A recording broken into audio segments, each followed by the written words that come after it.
All of the stories that I have thought up are completely fictional and fake.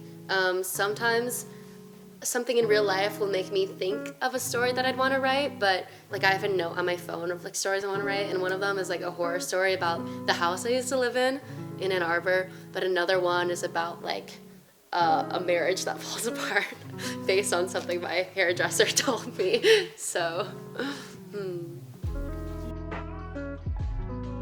My name is Lilian Pearce. I'm studying global communications at the American University of Paris, and I'm from Richmond, Michigan, which is like 45 minutes north of Detroit.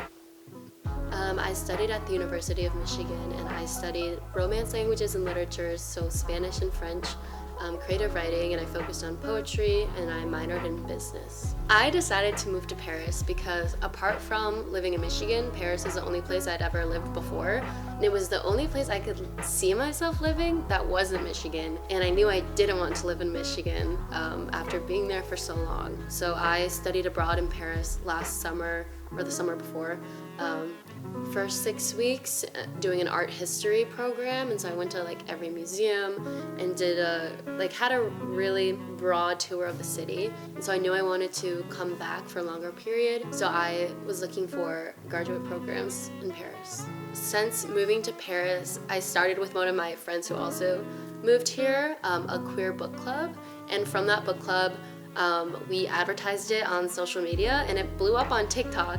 And so many people joined our club from seeing our TikTok video about it, and now every month I meet with about like 20 to 25 people who live in France, who are either French or aren't French but live in France, to discuss a book, and it's been fun.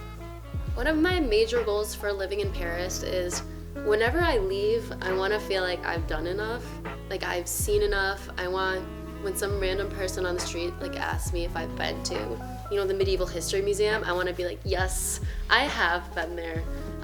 So I, like, apart from, school and, doing my best here, I really want to see everything. And, I almost said eat every French food, but I don't actually want to do that. So.